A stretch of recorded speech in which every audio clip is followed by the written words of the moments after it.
Hi, everyone. It's Monique Coleman here. I am so excited to be here with one of my dearest friends and one of my favorite people on the planet. You know them as a lifelong performer, founder of a mental health organization, a company called Movement Genius, as well as the author of the book that we are here to talk about, Semi Well Adjusted. Alyson Stoner, thank you so much for being here. Hey friend, how's it going? Oh my gosh, this is so it feels so official to like be having this kind of a conversation. And yeah, I'm so excited to get into, you know, just what led you to this moment of sharing. It's so vulnerable. I haven't made my way through the whole book yet. I got to be honest, some of it's been a little bit challenging, but also really enlightening, and just your bravery and your transparency and your authenticity. You've always operated at that level, but this, I think seeing it in black and white was definitely really impactful to me. And so I'm really excited to, talk to everyone here. And also I want to let everyone that is watching know that you can get your own signed copy at premiercollectibles.com/ Alyson Stoner. So yes, make sure that you do that so that you can read it for yourselves and have your own signed copy. But yeah, let's just jump right in. I think the first thing I want to know is, why now? You've had this really long career, this robust career that has evolved into so many different facets, including now becoming a somatic practitioner and really taking your experiences and transmuting them and becoming certified to be able to hold space for other people.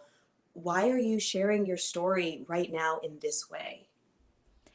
Well, because it's you, this is Mm, going to be far less filtered mm, than what I would say in other spaces, knowing that there are still a community joining us here.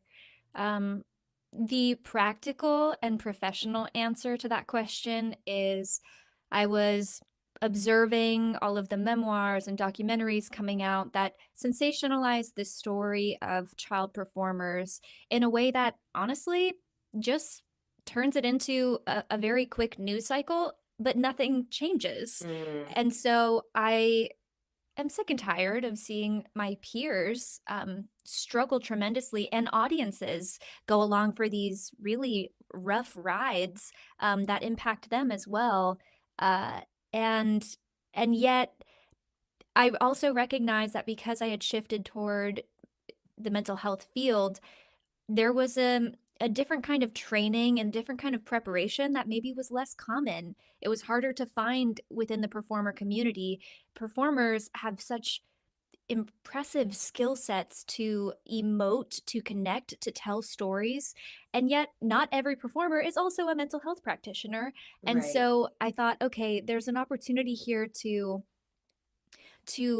intersperse different ideas, concepts, questions to reflect on within my narrative journey that Mm. reads like a memoir, reads like a screenplay. The less filtered answer, which I haven't told anyone else, but here we Okay. go, is I am ready for this story to stop occupying so much space in my Wow. life. Wow. And I needed to decide whether I was just going to walk away and let Mm. it go, or if there was something that might still be valuable to be heard for the sake of social impact and making better spaces for the new generation of young performers. And I actually put this manuscript on the shelf. I wasn't going to write this book anymore. I said, you know what? I've healed enough to recognize I don't need this to be heard. I don't need the attention on me to validate that it happened. I'm going to I'm just going to shift careers. And Right. then my literary agent brought a new team member on, and she resurfaced this and she said, "I think there's something here." And I was like, "Don't tell me that now." That's such a Yeah. classic like industry moment of you're ready Mm, to hang up the towel and then they come in and say, "Just give it one more shot." And I was like, "I don't know. Like I actually don't want to do this. I'm ready to move mm, on." mm, Um And so I had to kind of like sit down again and say, am I willing to at least write a sample chapter, see if anyone bites? And my peer, who I think maybe you know, maybe not directly, but Jeanette McCurdy, Mm, we grew up same agent or same manager, same auditions, same this and that. And she had just released her book, I'm Glad My Mom Died, which talks a bit about this experience as a child performer. And I was like, okay, it's in the zeitgeist. So my business hat went on, and not just business hat, but also my advocacy hat. And I was like, mm, okay, strategy tells me there's a there there.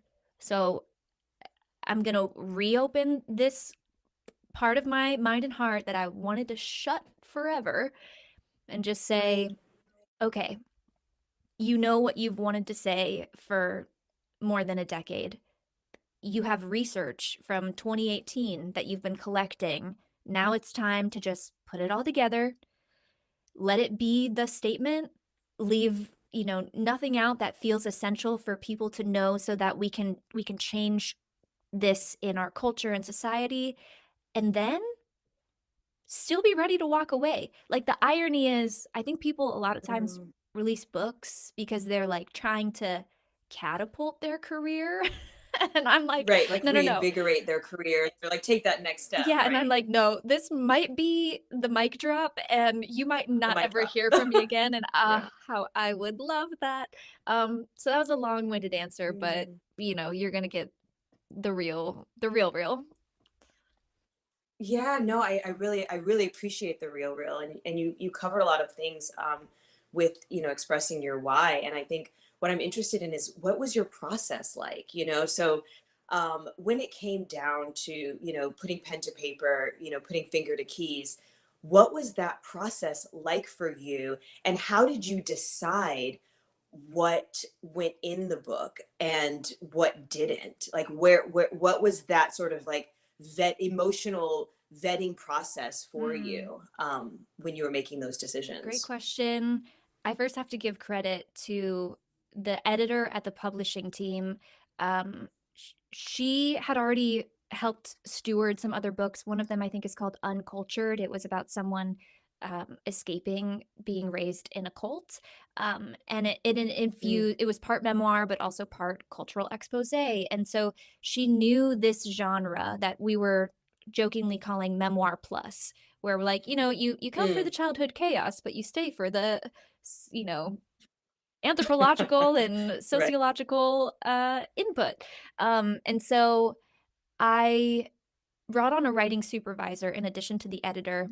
Her name's Anna. And Anna, without her guidance, I don't know what form this book would be in, but she was Mm, so experienced, for one, and so attuned to what I would need as a writer to be able to mine the depths of my mind and heart, but not be so overwhelmed by it that I just wanted to quit. Because without her, I would not have been able to complete this.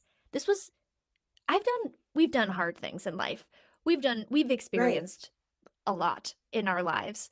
Somehow this was the most trying and tumultuous, painstaking process I'd ever undergone.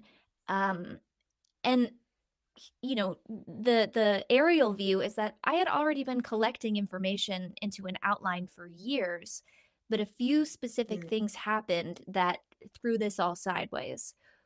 One, when you're conditioned as a performer to be a people pleaser and you're just waiting for your cue from the director and you say the lines that someone else said, you realize it's terrifying to choose a point of view on what happened to you.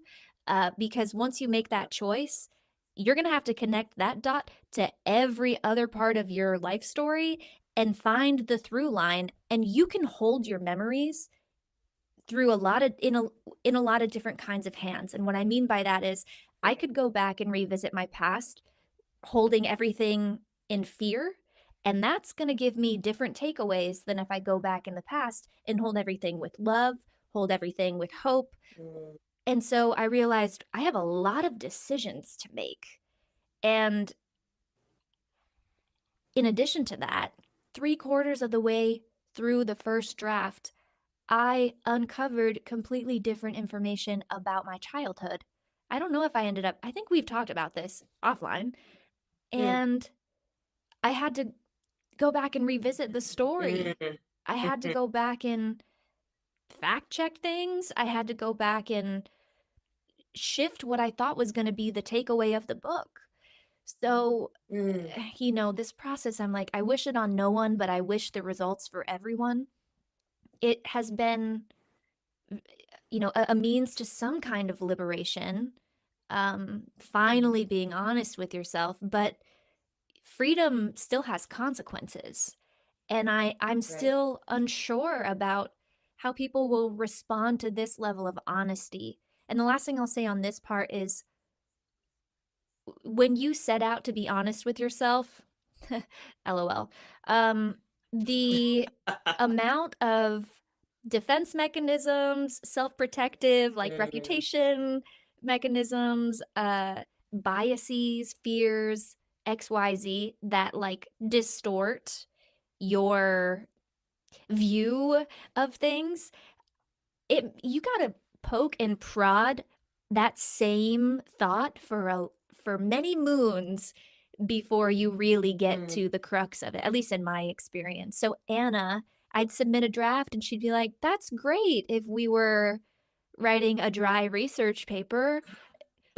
Like, Right. how did you feel?" And I'm like, "No, I'm using feeling I words. told you how I I'm felt. writing Right. things in an Right. emotional way." And she was like, "Nah, we haven't hit that bedrock yet." And sure enough, I mean, you'll feel it when you read it. Oof, it's a Yeah. lot. Well, Uh, that is something that I did already feel, when I was reading it. I felt like you did such an amazing job of sharing what happened, but then also almost making me feel like I was being pulled into your inner world in a way that was first person, and at the particular stage of life that you were in, so I could hear your inner child speaking aloud. And that was a very powerful but also visceral kind of way to experience it. And to your point about not knowing how people are going to receive it, you have multiple aspects of that. On one hand, you have the audience, people who see you as an entertainer, and all of the other iterations of you, and how you're perceived. But then you also have the people that are in the book, the people that are in your experience as well. And I guess you don't have to go too far into it, but I'm just curious about how you reconcile that, and essentially, like, releasing any kind of, I don't say moral responsibility, but overly analyzing or empathizing with people who maybe hurt you it's bad. nerve-wracking for Okay. me, I would imagine. and uh, that's part of the reason why I was unsure I even wanted to release the book, and part of the reason why the original outline of the book was not a memoir. It was a dry research Mm, paper because I was gonna leave everyone out of it, out of, kind of like this initial perspective of like respecting everyone's privacy and, and sure. and legally, ethically, morally, those operating in integrity is still of utmost importance to me. And what learned through this process is if I've only ever been telling the sides of the story that frame everyone and everything, including myself, in a perfect light, that's simply not the truth of what happened. And so, in order for me Yeah. to be able to explain to you why you see some of these struggles emerging in the book, I would have to show you there were some catalyzing moments, there were certain interactions, there were events that took place. And yes, because I'm sharing my story, that means I am naming some names. And it was hard. It's still complicated, and I know it's going to have I I don't know what the consequences of my honesty are going Yeah. to be yet. What I tried to do in terms of I'll be specific, with relaying my experience working with, Demi Lovato. I made sure because she is in the public eye, and she has shared so much of her story that anything I said that pertained to her lived experience were things she had already chosen to share in her own documentaries, in her own words. That this Mm, I was not leaking any new information about her lived experience. I was only incorporating the impact that I right. on me and what I perceived to be on other people when we were interacting with her throughout those different chapters of her life. And so, I try, and I'm like sending messages to people who are named in the book as well preemptively. I'm letting people know, Mhm. hey, this is what you can expect. This is where it falls in, to the context of the book. And also making sure people know if they have a counter perspective, they are free to share that, and someone may come forward and say, that's not how I remember it, or I disagree. And that is their right. If I'm going to have the privilege to be able to speak my truth, then they deserve the same. And so I'm a little I'm going to choose, I think, to be hopeful that there's so much Mhm. going on in the world right now that anything that feels a bit petty or like just clickbaity, Right. we're we won't get obsessed over those details, and instead Right. we'll be looking at the bigger picture of what this book is really about. Um, And what it's for and what it's intended to do. One thing you said offline that really impacted me was that truth isn't always polite. And I was like, whoa, that, as former people pleasers, that is something that's really um, challenging, to accept sometimes I think we can sometimes center and protect other people yeah. instead of allowing our lived experience to be what it is and accept that this is actually what happened as far as our experience is, Well, um and and to not feel yeah, afraid yeah, that sparks something. or to feel afraid and do it anyway. It sparks something for me now as a somatic practitioner. If I'm going to be trustworthy to someone else, um, and they know that if and when necessary, I can define and uphold boundaries in the space together, and as a means to protect their safety and well-being, then I absolutely need to be able to do that in my own life for myself. And so part Right. of this was recognizing by me, sometimes letting people walk all over me. I'm not relating that to a specific Mm, instance in the book per se, but just broadly sure. speaking, I and letting people, define the narrative and not telling the full story, that was related to an inability to put my foot down and say, actually, this was a violation against my physical body, or this was a transgression in this way, or at least this was the impact. Now let's talk about it. And so I think Right. I was going to say SHIT, but I don't know, maybe we don't need to say that. Ish gets real when Yeah. when I decided to become someone who's going to facilitate space for other people. I had to at least be able to practice these skills in my own life. Absolutely. And I am so it's so wonderful in this day and age with kind of people on social media painting themselves to be a myriad of things, that you took the time to utilize your own personal experience, but then also actually become certified in the areas so that you can be an expert and you can actually speak to this space not just from your own personal experience, but actually from a high level position that is that's really rare. And I'm so grateful that you did that. And I'm curious to know how, from that perspective, how do you think the industry can better support young artists? Well, it's actually kind of bizarre to me that if a corporation was going to hire you in a different industry, typically there's some kind of orientation, or there's an onboarding manual, or there's a job description Mm, that lets you know this is what we're getting into. here are the experiences you're going to have. These are the skills you need to build in order to fulfill this role. There is no preparatory manual in the industry, no onboarding resource that lets parents, guardians, young people, but also adult actors and singers and dancers and entertainers uh, understand the unique dynamics of being mostly unemployed. Uh, you're auditioning a bunch, but mostly getting rejected. And I don't know about you, but getting rejected day in and day out, or being like right on the hook of something and then released over and Oh over my again, gosh. it's like not for the faint of heart, let alone for a child who's like, wait, I'm just trying to make sure you all still love me.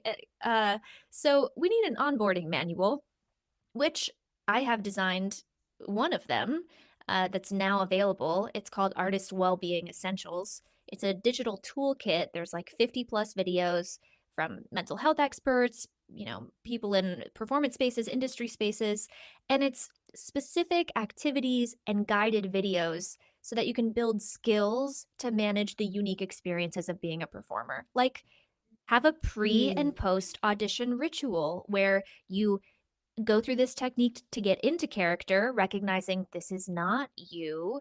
And then you're going to be fully mhm, immersed in it while you're in there. Great. But after, take a moment to de roll, get out of character. Instead of, like many of mm, us, carrying that baggage with us. And then suddenly we're like, are these my problems? Or was this that audition I went on? And is this my trauma? Or is this fake trauma? It's like right. a whole, it's blurred lines. So lots of specific techniques to support actors and performers and their daily activities.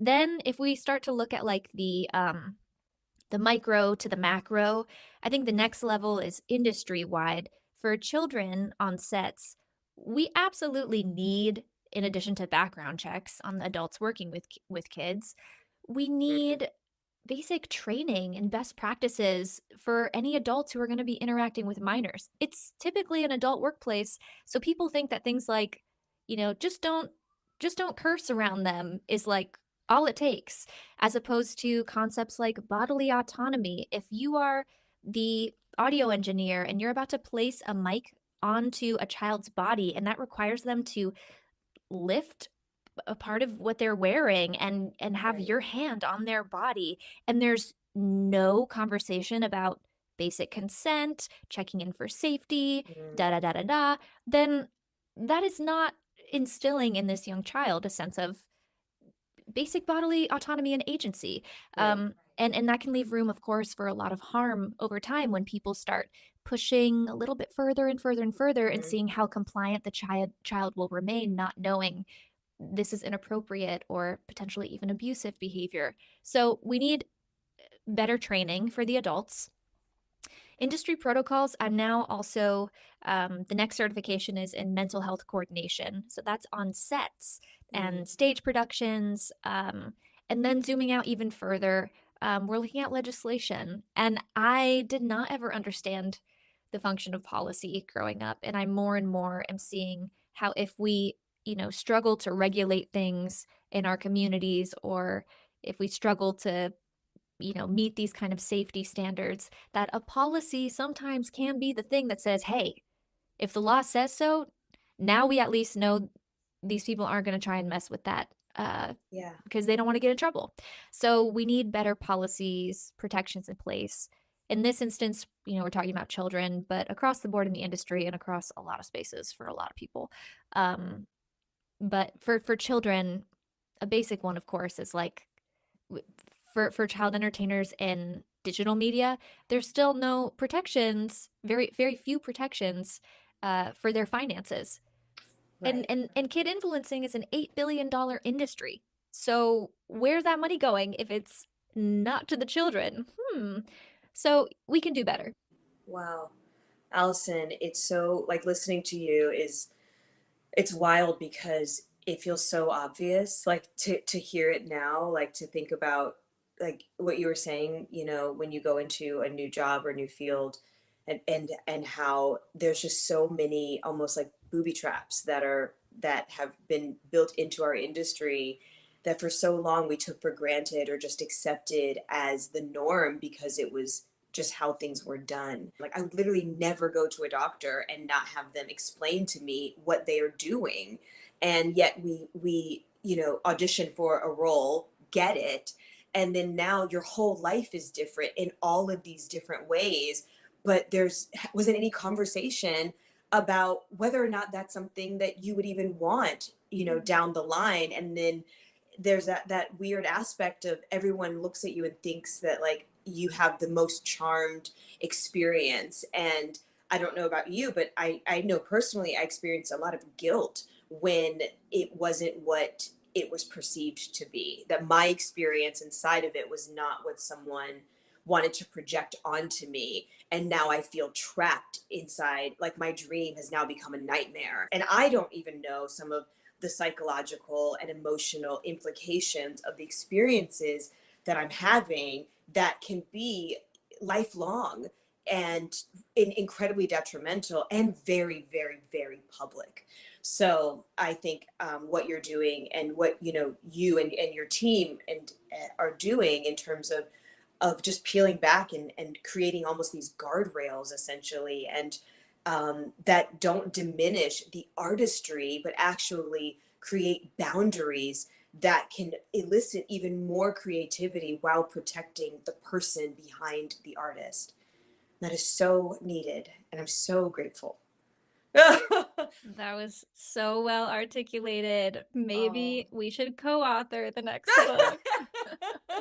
Wow. Well, I mean, I was a global youth advocate. I was a United Nations youth champion, and I'm so passionate about young people and their well-being, and also so passionate about art because I don't think I'd be who I am or where I am without it. In many ways, it saved me. In many ways, the characters that I played did actually allow me to process and express some of the things that I wasn't able to express in my real life.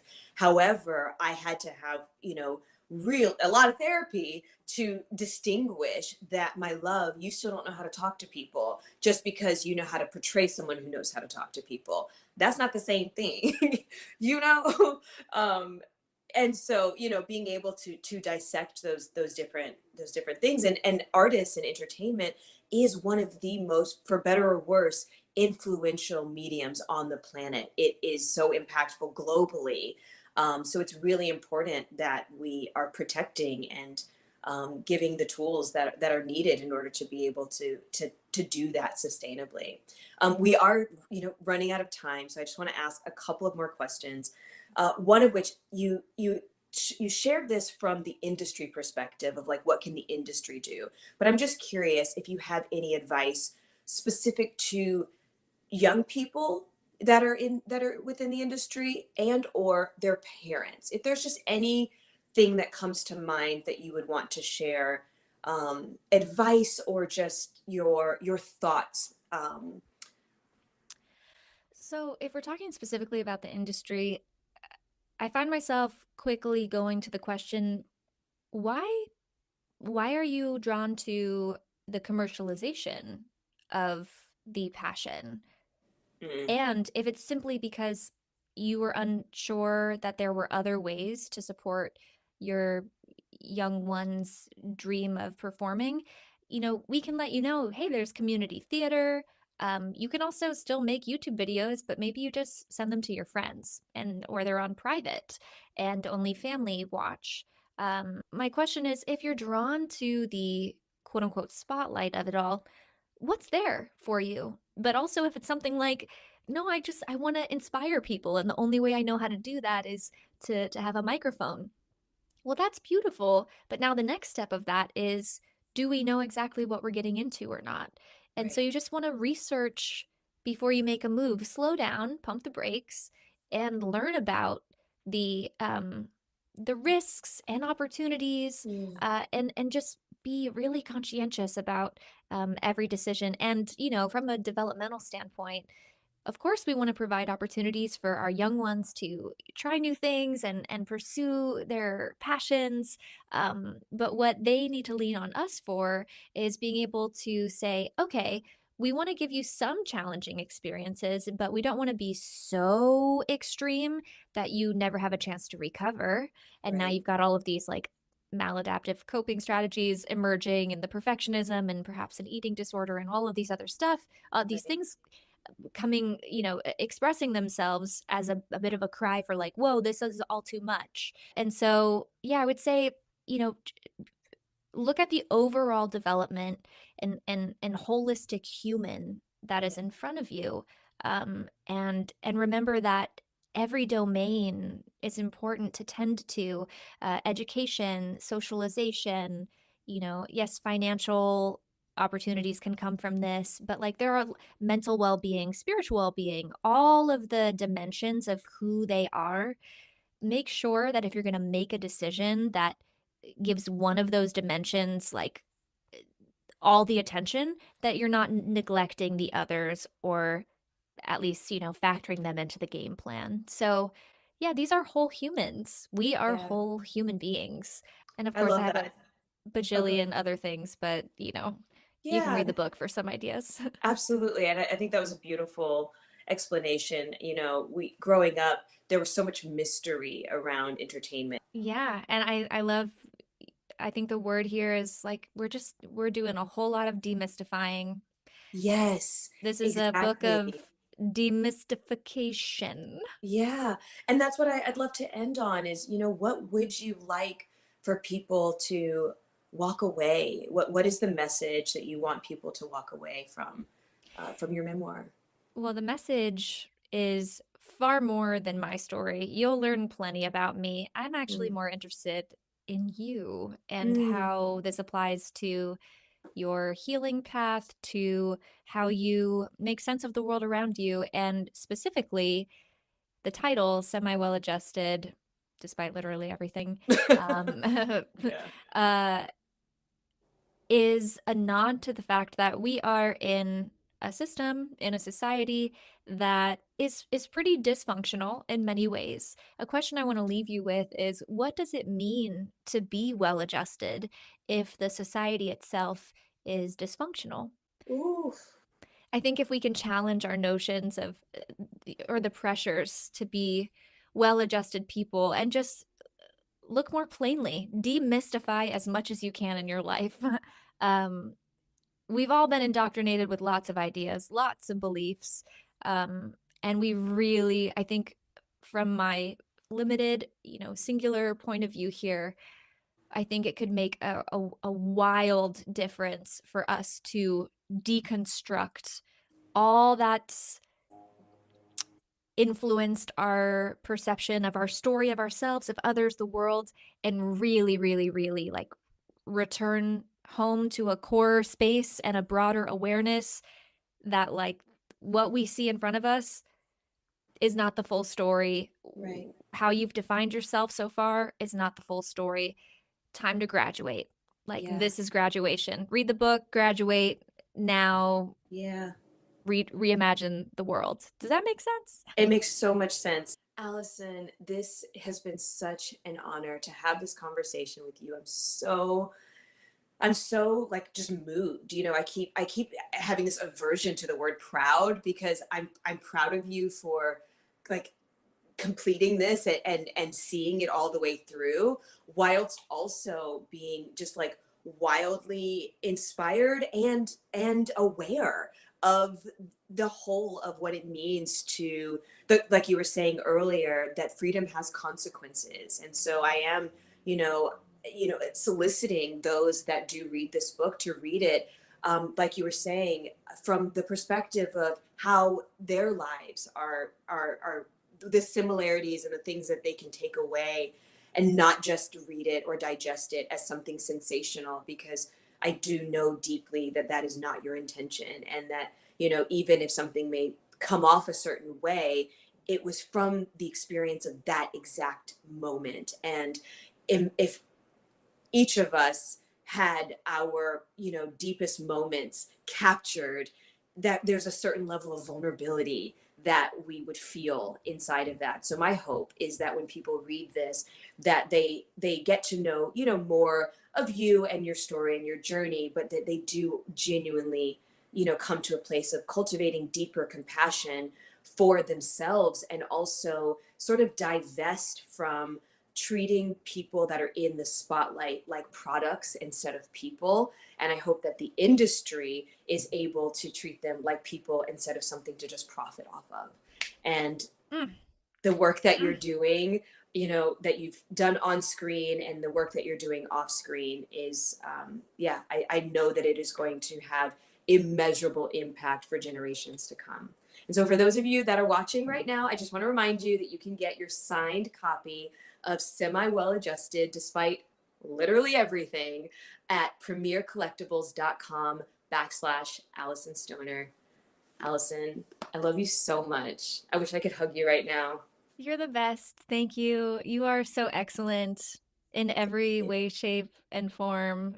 And your skills as a host and a moderator and Oh, a deep listener and a deep feeler and a deep thinker, I will forever be grateful that I get to interact with you on here and also IRL whenever we yeah. see each other again.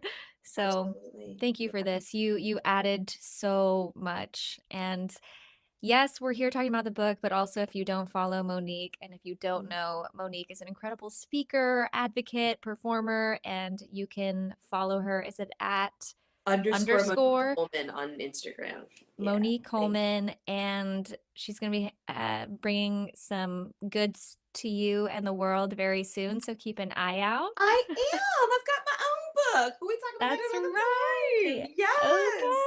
So Yes. thank you. So good to see you, even on You a too. screen. Love you so Absolutely. much. I love you too. Thanks, Bye, everyone. everyone. Thanks for joining.